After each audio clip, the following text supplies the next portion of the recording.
تو اس بات کو سمجھو کہ جو باہر کا خلا اور کمرے کا اندر کا خلا ہے وہ دو نہیں ہے، وہ ایک ہی ہے۔ اب اسی کمرے کی مثال کو اپنے جسم پر لاگو کریں۔ آپ کے جسم کی یہ باؤنڈری ڈھہ جائے، جیسا کہ ڈھہ جاتی ہے موت کے وقت، تو وہ باؤنڈری جس نے اس خلا کو گھیر رکھا تھا وہ ختم ہونے سے کیا وہ خلا مٹ جاتا ہے جو اس جسم کی دیوار سے تقسیم نظر آتا تھا؟ نہیں، وہ ویسا ہی رہتا ہے۔ تم اس خلا کو تقسیم نہیں کر سکتے۔ یہ وننس، یہ وحدت، یہ ایکتا، یہ کل ہی اصل ہے۔ دماغ کی تقسیم کی دنیا بس کام چلاؤ ہے، ایک عارضی انتظام ہے جو ایک ذہنی و مادی ڈھانچے کے طور پر آپ 60-70 سال کے لیے چلاتے ہیں۔ موت کے وقت بس اتنا ہوتا ہے کہ گھڑا ٹوٹ جاتا ہے، لیکن گھڑے میں آخر کیا ٹوٹتا ہے یہ بھی کبھی سوچا؟ کچھ بھی تو اس میں ٹوٹتا نہیں ہے۔ وہ خلا جس کو بند کرنے کے لیے گھڑا بنایا گیا تھا وہ خلا بھی ویسا ہی موجود ہے، اور وہ مٹی جس سے گھڑے کی دیواریں بنی تھی وہ بھی ویسی کی ویسی ہی موجود ہے۔ موت کا خوف اور اس کا دکھ بس ایک غلط فہمی کا نتیجہ ہے کہ کمرے کے اندر کا خلا اور باہر کا خلا الگ الگ ہے۔ جسم میں موجود خلا میں ہوں اور جسم سے باہر موجود خلا دوسرا ہے۔ یہی دوسرا ہمارا سارا دکھ ہے، اور یہ دوسرا عملاً ہے ہی نہیں، یہ بس ہمارے دماغ کی اختراع ہے، کیونکہ دماغ دوسرا کریٹ کیے بنا ایک کو سمجھ نہیں سکتا، اور جو دوسرا کریٹ کیے بنا ایک کو دیکھ لیتا ہے اسی کو کہتے ہیں صوفی۔ وہ جو پرسیپشن کی مسٹیک کو سمجھ جاتا ہے وہ مسٹک ہے۔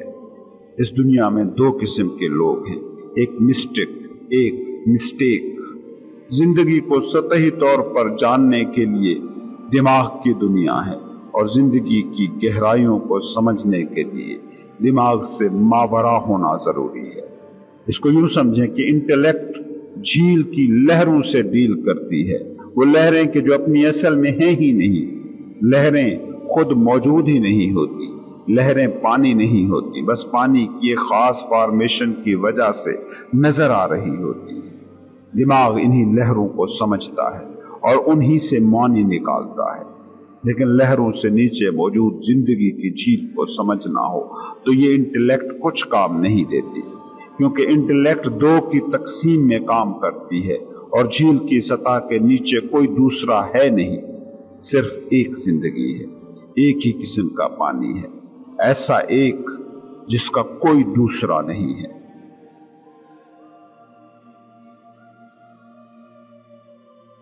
سوال: سچی بات ہے کہ یہ جو ٹرم آپ استعمال کر رہے ہیں بینگ، اس کا مفہوم میں ابھی تک نہیں سمجھ پایا۔ اگر مچھلی میں انسان کا دماغ ہوتا اور اس سے کوئی سوال کرتا کہ پانی کیا ہے تو مجھے بتائیے، مچھلی کا جواب کیا ہوتا؟ پلیز بینگ کو سمجھنے کی کوشش مت کریں۔ ایسا ہرگز بھی نہیں کہ آپ بینگ کو جانتے نہیں ہیں، اس کے آشنا نہیں ہیں، اس کی کئی جھلکیاں ہر ایک نے دیکھ رکھی ہیں، مگر ذہن ان نظاروں کو سکیڑ کر ایک چھوٹے سے باکس میں بند کر دیتا ہے اور پھر اس باکس پر ایک لیبل لگا دیتا ہے۔ بینگ کو اس طرح سے سمجھنا ناممکن ہے۔ بینگ علم کی سرحد میں موجود کوئی چیز نہیں ہو سکتی۔ بینگ کی حالت میں سبجیکٹ اور آبجیکٹ، فاعل اور مفعول ایک ہو جاتے ہیں۔ بینگ کو بطور ہمیشہ موجود آئی ایم فیل کیا جا سکتا ہے، وہ آئی ایم جو نیم اینڈ فارم سے ماورا ہے۔ علم کے دائرے میں صرف نام اور شکل آتے ہیں، نام اور شکل سے ماورا کوئی چیز ذہنی علم کی حد میں نہیں سما سکتی۔ اسے فیل کیا جا سکتا ہے، اور اسی فیلنگ کے ذریعے سے ہی جانا جا سکتا ہے کہ آپ ہو۔ اس حالت پر پہنچنا اور قائم ہو جانا، اسی کا نام ہے روحانی بیداری، انلائٹنمنٹ۔ عیسیٰ علیہ السلام کی زبان میں یہی وہ صداقت ہے جو تمہیں آزاد کر سکتی ہے۔ کس چیز سے آزاد؟ اس شراب سے آزاد کہ تم تمہارے مادی جسم اور دماغ کے علاوہ اور کچھ نہیں۔ مہاتما بدھا سیلف کے اسی شراب کو انسان کی کور ایرر، بنیادی غلطی قرار دیتا ہے۔ خوف سے آزاد، خوف کی بے شمار شکلوں سے آزادی، وہ خوف کے جو سیلف کے اسی سراب سے جنم لیتے ہیں، اس خوف سے آزادی کہ جو آپ کا حقیقی دشمن ہے اور جس وقت تک رہے گا ہی رہے گا جب تک آپ اپنا احساس سے ذات ناپائیدار، عارضی، مائل با زوال فارم اور سٹرکچر سے اخذ کرتے رہیں گے۔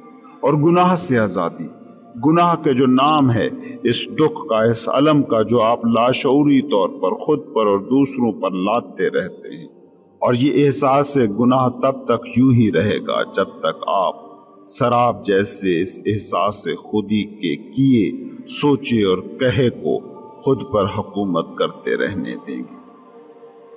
سوال: مجھے یہ لفظ گناہ پسند نہیں آیا۔ اس سے ایسا لگتا ہے جیسے مجھے جج کیا جا رہا ہے، گلٹی فیل کرایا جا رہا ہے۔ میں سمجھ سکتا ہوں صدیوں کے اس انسانی سفر میں جہالت، غلط فہمی یا دوسروں کو کنٹرول کرنے کی خواہش کے تحت کچھ لفظوں، جن میں گناہ بھی شامل ہے، کے ساتھ بہت سے غلط ویوز اور تشریحات جوڑ دی گئی ہیں، مگر یہ لفظ حقیقت یا صداقت کے بہت سے مفاہیم کی طرف اشارہ کرتا ہے۔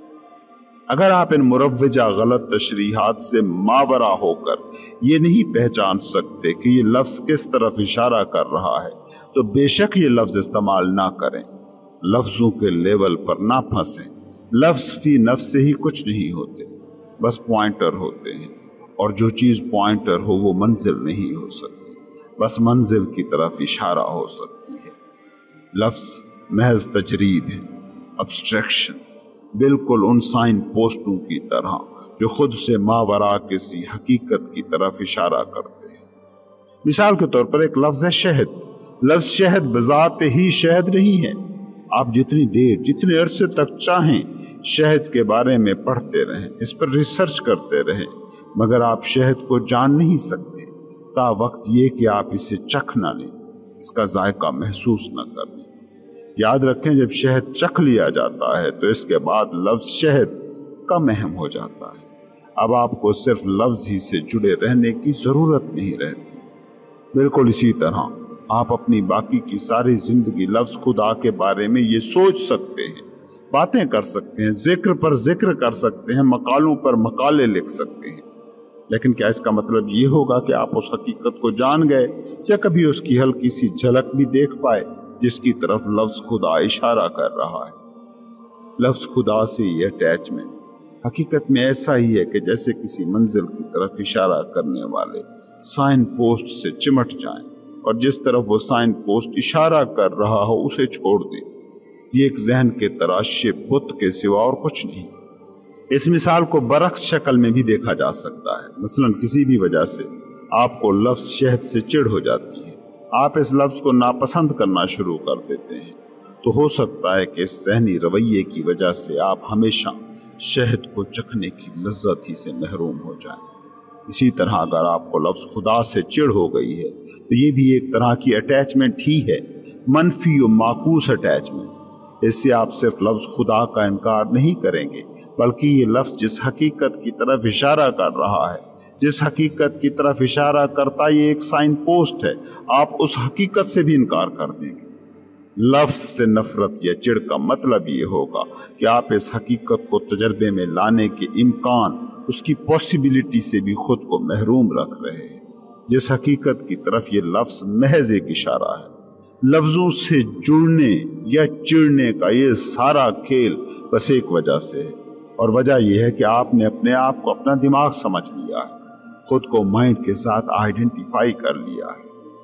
اب آپ کے سوال کی طرف آتے ہیں کہ گناہ کا لفظ آپ اپنے لیے استعمال نہیں کرنا چاہتے، تو اگر کوئی لفظ اب آپ کے کام کا نہیں ہے ترک کر دیں، کوئی اور لفظ چن لیں جو کام کا ہو، جو اس فیلنگ کو پورٹرے کر سکے۔ اگر لفظ گناہ آپ کو پسند نہیں تو آپ اسے لاشعوریت کہہ لیں، یا دیوانگی کہہ لیں، یا سویا ہوا ہونا کہہ لیں۔ ہو سکتا ہے اس سے آپ کو اس حتمی سچائی کے قریب ہو جانے کا موقع مل جائے جس کی طرف لفظ گناہ اشارہ کر رہا ہے، مگر صدیوں کے غلط استعمال کی وجہ سے اب اس لفظ میں وہ صلاحیت نہیں بچی کہ اس حقیقت تک رسائی میں آپ کی مدد کر سکے۔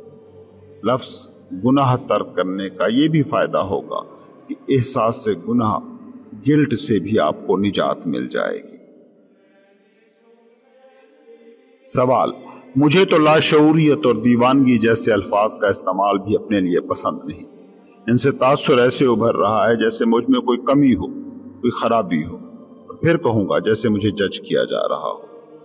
آف کورس آپ میں بہت کچھ کمیاں ہیں، کئی خرابیاں ہیں، اور آپ کو جج بھی نہیں کیا جا رہا۔